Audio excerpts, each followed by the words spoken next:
ආයිබෝවන් දකුණු පළාත් සමූපකාර සේවක කමිෂන් සභාව විදේශ රැකියා සඳහා වැටුප් රහිත නිවාඩු සමූපකාර සමිතියක සේවයෙන් නියුතු තනතුරේ ස්ථිර කර ඇති සේවකයෙකුට විදේශ රැකියාවක් සඳහා වැටුප් රහිත නිවාඩු ලබාගත හැකිය.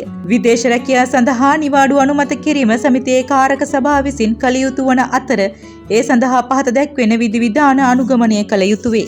විදේශ රැකියා සඳහා නිවාඩු අවශ්‍ය බව දන්වා නිවාඩු අවශ්‍ය තැනැත්තා විසින් අයදුම්පත් ඉදිරිපත් කළ යුතු වේ. විදේශ රැකියාවක් පවතින බව සනාථ කර ගැනීමට එනම් රැකියාව කුමක්ද කුමන රටේද රැකියාව සඳහා තෝරාගත් බව කාල සීමාව යන ආදී කරුණු ලිපි ලේඛන මගින් සනාථ කරගත යුතුය. නිවාඩු ඉල්ලුම් කරුට විරුද්ධව විනය කටයුත්තක් පවතීද නොයසේ නම් එසේ කිරීමට තරම් හේතු සාධක මතුවී තිබේද නැතහොත් විනය පරීක්ෂණයකදී සමිතිය වෙනුවෙන් සාක්ෂි දීමට ඉදිරිපත් වී සිටින අයෙක්ද සමිතිය සමග අනිවාර්ය සේවා ගිවිසුමකට බැඳී සිටින අයෙක්ද යනාදී කරුණු ගැන සැලකිලිමත් යුතුය. නිවාඩු ඉල්ලුම් කරුගෙන් සමිතියට ණය මුදලක් හෝ වෙනයම් මුදලක් අයවීමට ඇත්නම් නිවාඩු අනුමත කිරීමට පෙර එම ණය මුදල් සමිතියට පියවිය යුතුය.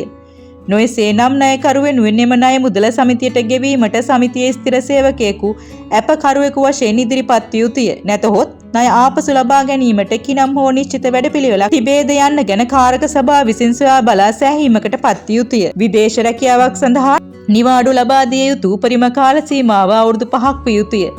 සේවකයාට දීර්ඝ කාලයක් සඳහා නිවාඩු ලබා දීමේදී එම තනතුරේ රාජකාරී කටයුතු खंडව කරගෙන යාමට වැඩපිළිවෙලක් සමිතිය යෙදිය යුතු වේ. විදේශ රැකියා නිවාඩු අනුමත කිරීමේදී සේවකයාගේ දේශීය ලිපිණයට අමතර විදේශ රටේ ලිපිණයද සමිතිය විසින් ලබා ගත යුතු වේ. විදේශ රැකියා සඳහා නිවාඩු අනුමත කරගත් සේවකයෙකු සමිතිය විසින් අනුමත කරනු ලැබූ නිවාඩු කාල සීමාවන් ඉක්මවා හේතු නොදක්වා සේවයට වාර්තා නොකර සිටී නම් වහාම සේවයට වාර්තා කරන ලෙසට දන්වා ලියාපදිංචි තැපෑරෙන් ලිපියක් ඔහුට යැවිය යුතුය. පිළිතුරු එවීමට සාධාරණ කාල සීමාවක් ලබා දීමෙන් පසුවද තවදුරටත් පිළිතුරක් ලබා නොදී සේවයට වාර්තා නොකර සිටී නම් විදේශ නිවාඩු අවසන් වූ දින සිට ක්‍රියාත්මක වන පරිදි නොදන්වා තනතුර අතහැර ගිය අයෙකුසේ සලකා නිවේදනයක් ඔහු ලබා දී ඇති ලිපිණයන්ට ලියාපදිංචි තැපෑලෙන් යැවිය යුතුය.